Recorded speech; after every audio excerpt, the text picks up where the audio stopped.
कहानी की शुरुआत एक मिडिल स्कूल में पढ़ रहे लड़के से होती है जिसका नाम इटोकी होता है और ये पढ़ाई लिखाई में काफ़ी ज़्यादा अच्छा होता है। और वहीं इसके दोस्त बोलते हैं कि पढ़ाई लिखाई से कुछ नहीं होगा, तुम्हें कुछ मेमोरीज भी बनानी चाहिए। और फिर इटोकी अपने स्कूल से घर जा रहा होता है और वो बहुत देर से नोटिस कर रहा होता है कि एक लड़की उसका बहुत देर से पीछा कर रही है और उस लड़की से कहता है कि तुम चाहो तो मेरे साथ चल सकती हो। और वो लड़की बोलती है कि ये सिर्फ मैं इसलिए कर रही हूँ क्योंकि तुम्हारी मॉम ने मुझे कहा कि मैं तुम पर नज़र रखूँ कि तुम सारी क्लास अटेंड कर रहे हो या नहीं। और इसके बाद हमें इस लड़के का नाम पता चलता है जिसका नाम होता है कोसे।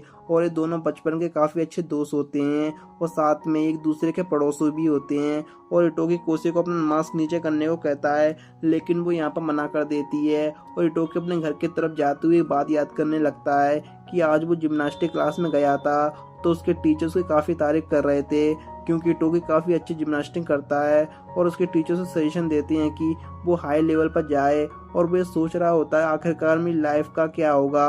और वो घर जाते जाते उछलता कूदता वो अपने घर जा रहा होता है और ये चीज़ वहाँ पर खड़ी हुई एक लड़की भी देख रही होती है। और उसके बाद हमें टोकी के अंकल दिखाए जाते हैं जो कि एक स्टोर में काम करते हैं और इनका नाम होता है टोकी सादा। और जिस स्टोर में एक काम करते हैं उनकी मैनेजर और कोई नहीं बल्कि टोकी की मॉम होती है। जिसके बाद हमें पता चलता है कि टोकी के फादर की मौत काफ़ी पहले हो चुकी है। और अब अगले सीन में हमें दिखाया जाता है कि टोकी अपने स्कूल आ जाता है और जैसे ही वो अपनी अलमीरा ओपन करता है उसे वहाँ पर लव लेटर मिलता है। और ये देखकर टोकी काफ़ी ज़्यादा खुश हो जाता है क्योंकि उसे लाइफ में पहली बार किसी ने लव लेटर दिया होता है। और इसके बाद हमें पता लगता है कि लव लेटर उस लड़की ने दिया होता है जो कि इटोकी काफ़ी टाइम से पहले छुप छुप कर देख रही होती है। और फाइनली लड़की इटोकी को प्रपोज कर देती है और वो उससे कहती है कि मैं तुम्हारी जिम्नास्टिक स्किल काफ़ी ज़्यादा इम्प्रेस हो गई हूँ, तुम मुझे बहुत अच्छे लगते हो। और इटोकी भी शर्माती उसका प्रपोजल एक्सेप्ट कर लेता है। अब जैसे ही इटोकी अपने घर पहुँचता है उसकी मम्मी उसको चिढ़ाने लगती है क्योंकि उसकी मम्मी को पता चल गया है कि किसी लड़की ने टोकी को प्रपोज किया है और उस लड़की ने टोकी को संडे को बुलाया है। लेकिन उसकी मॉम नहीं चाहती कि टोकी अपनी क्लास को बंद करके कहीं डेट पर जाए। और ये तो हमें आगे पता लगेगा कि उसकी मम्मी भी उसे डेट पर जाने के लिए क्यों मना कर रही है। जिसके बाद हमें उस लड़की का नाम बताया जाता है और जो होता है सातोमी। और हमें संडे का सीन दिखाया जाता है इसलिए टोकी अपनी मम्मी को चकमा देते हुए अपनी अंकल की कार में बैठ सातोकी से मिलने आ जाता है। लेकिन उसे नहीं पता कि डेट पर लड़कियों को कैसे ट्रीट करते हैं। तब सतोमी उसे कहती है कि चलो तुम मेरे घर चलो। जिसके बाद ये दोनों उसके घर आ जाते हैं और यहाँ पर टोकी काफ़ी ज़्यादा नर्वस दिख रहा था। और अगले ही पर सतोमी अपने कपड़े उतार कर उसके ऊपर चढ़ जाती है और ये देख के टोकी काफ़ी ज़्यादा शॉक हो जाता है। और फिर उसे लगता है कि शायद उनके साथ कोई प्रैंक कर रहा है। और जैसे वो बेड के नीचे देखता है उसे देखता है कि वहाँ पर एक निंजा छुपा हुआ है और तभी बहुत सारे निंजा उस पर अटैक कर देते हैं और जिससे टोकी के फेस पर एक कट भी लग जाता है। और तभी उसको रूम में कोई स्मोक बॉल फेंकता है और टोकी को बचा लेता है और वो उसे बचाकर एक कार में लेकर आ जाता है। जिसके बाद हमें पता लगता है कि उसे बचाने वाला और कोई नहीं बल्कि उसकी मॉम होती है और उनके साथ काम करने वाले साथी होते हैं। उनमें से एक बंदा इटोकी से माफ़ी मांगते हुए उसे यंग मास्टर बोल रहा था।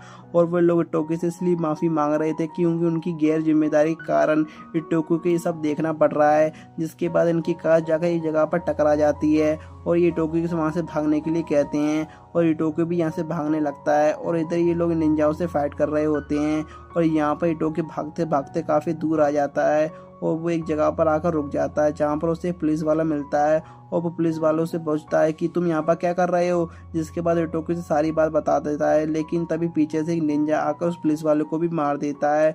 और यहाँ पर इटोकी बिल्कुल भी समझ नहीं पा रहा होता है कि यहाँ पर चल क्या रहा है।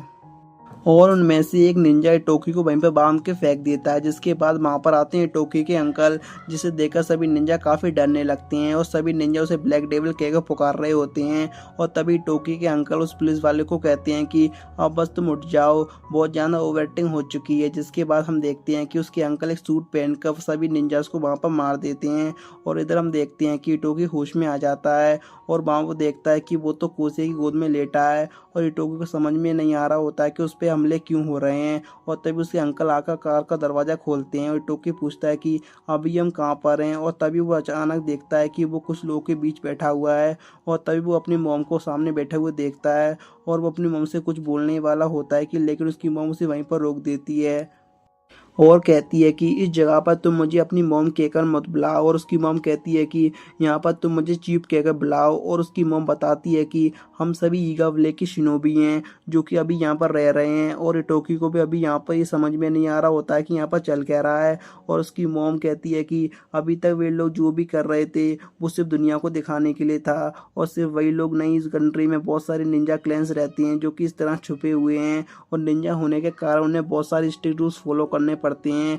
लेकिन जो गोवा क्लैन है वो कोई भी रूल्स फॉलो नहीं करते। और उसकी मम्मी भी बताती है कि यहाँ पर अभी जितने भी क्लैन हैं उनमें सबसे खतरनाक गोवा क्लैन है, क्योंकि उन लोगों के पास आधुनिक जिजुत्सु और बहुत सारा पैसा, बहुत सारे हथियार हैं।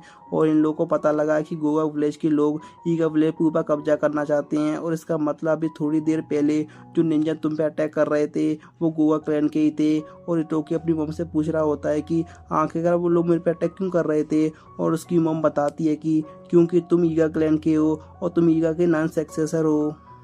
और फिर आगे हमें दिखाया जाता है कि वो सभी लोग उसके सामने झुक रहे होते हैं, और फिर सीन चेंज होता है जहाँ पर हमें गोवा क्लैन के लोगों को दिखाया जाता है।